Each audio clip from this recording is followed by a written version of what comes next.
Namaste. I'm going to be including a few videos for lesson 7 of the Yoga Step-by-Step book. Before I start with these practices, I'd just like to offer a few guidelines to how to start a yoga practice, would it be Hatha Yoga, Pranayama practice, etc.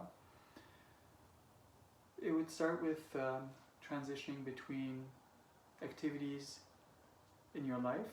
Would it be sleeping? Would it be coming back from work? It's good to transition between that part and your practices. And one way to do that is simply by observing breath, observing thoughts as you're sitting in either the Sukha Asana, which is the cross-legged posture, or as I'm sitting now in Vyagrah Asana. And you can just concentrate on breath, following maybe a 6x6 rhythm, a Sukha Pranayama, or just observing your thoughts, not trying to grab onto your thoughts, just observing. So you go through your mind and you let them go. Doing that for a few minutes will mark this intent you have on these practices that will follow, and being in the correct frame of mind and calming the body to do this properly. Being in a clutter-free environment is nice, a place where there's not too much noise, good ventilation. Ideally you would be outdoors. If that is not possible, it's too cold, it's too late, it's too noisy, then any alternative where you can get as much as possible of this quiet, good air is going to be to your benefit. Now, when we start with the yoga practices of week 7, we talked about the Chatus Asana, so the posture where you're in all fours.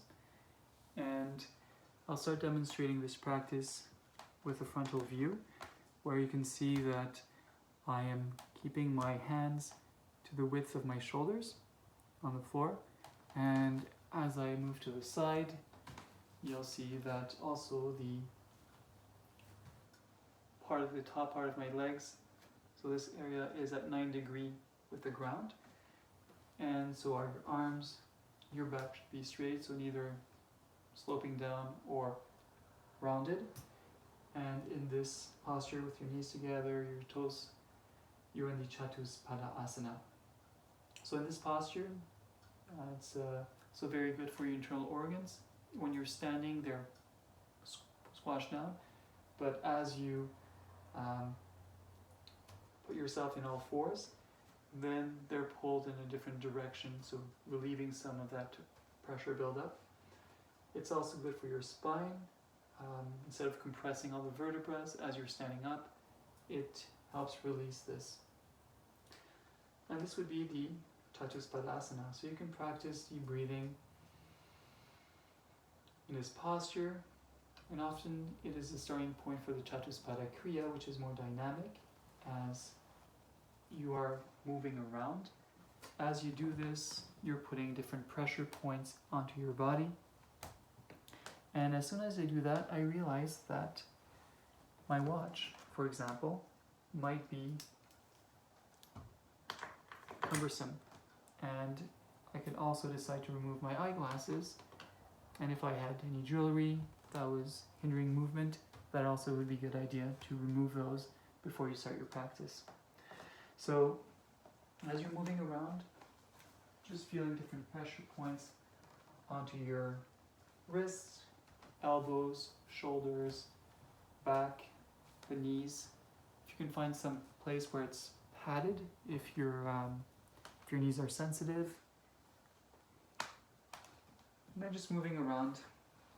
So Swami talks about the Chatus Kriya, and he says that basically crawling is what children do or babies do because they can't walk, and that is one perspective. Swamiji flips that perspective and says that it is not that they can't walk, but crawling is in order for them to be able to walk.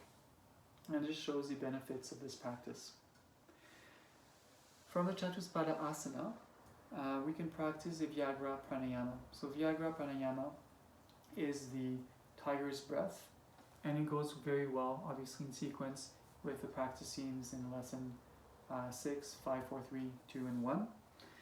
And you are starting off in the Chatus Asana.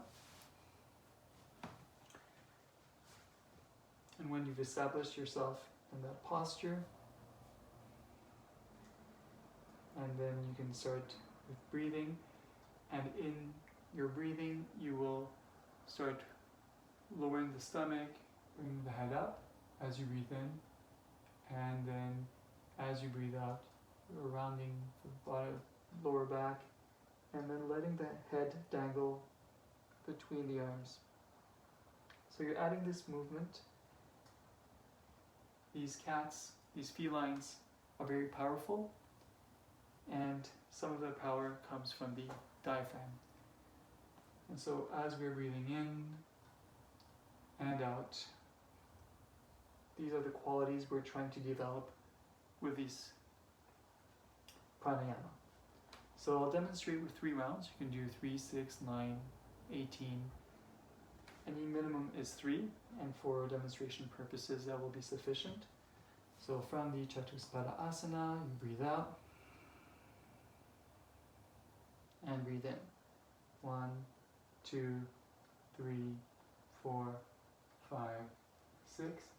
Breathe out. 2, 3, 4, 5, 6. Breathe in. 2, 3, 4, 5, 6. Breathe out. 2, 3, 4, 5, 6. Breathe in. 2, 3, 4, 5, 6. Breathe out. 2, 3, 4, 5, 6. Come back to the Chatuspada Asana. Take a pause. Then we're moving on to the next practice, which is the Sharabha Asana. The Sharabha Asana is a griffin posture. And what we're going to do is basically lift the leg up. We're going to do 3 rounds on the right side, and then continue with 3 rounds on the left. Again, these rounds can be 3, 6, 9, etc. So on the next, we're going to breathe out. And on the in breath, 2, 3, 4, 5, 6. Breathe out. 2, 3, 4, 5, and 6. Breathe in. 2, 3, 4, 5, 6. Breathe out. 2, 3, 4, 5, 6. Breathe in. 2, 3, 4, 5, 6. Breathe out. 2, 3, 4, 5, 6. Continue on the left side. Before we continue on the left side, a little pointer is as you're bringing your leg up, try to keep your waist parallel to the ground. Don't turn your hips, because if you turn your hips, yes, you can go a little higher up, but then you're impeding what you're supposed to be doing, which is working on this complete breath. On the left side, start by breathing in. 2, 3, 4, 5, 6. Breathe out. 2, 3, 4, 5, 6. In. 2, 3, 4, 5, 6. Out.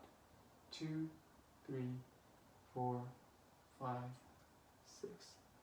In. 2, 3, 4, 5, 6. Out. 2, 3, 4, 5, 6. By doing the left and right, we are working with isometric movements. We are working with the left side and the right side, and sometimes there's imbalance, and if we feel that we're going a little further up on one side more than the other, obviously it can be due to some physical dysymmetry, but it also can be something that these practices can point out, and you can try to rebalance by practicing both sides. The last practice of this video will be the Chiri Kriya. Chiri means the cricket, and the cricket action.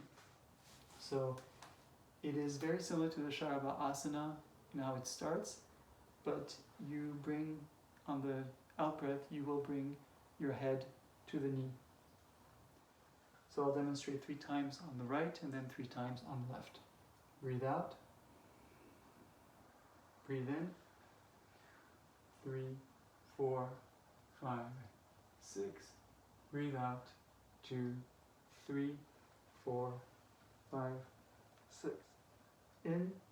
2, 3, 4, 5, 6. Out. 2, 3, 4, 5, and 6. Then 2, 3, 4, 5, 6. Out. 2, 3, 4, 5, 6. On the left side, come back to the Chatus Asana. And as you breathe in, 2, 3, 4, 5, 6. Out. 2, 3, 4, 5, 6. In.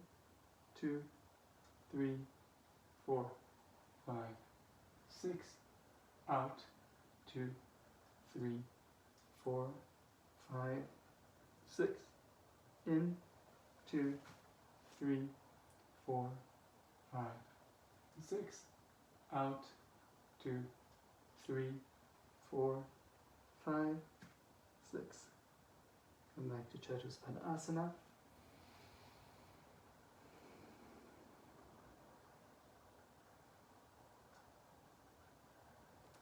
And then come back to the sitting posture. The next video will deal with the Kriya.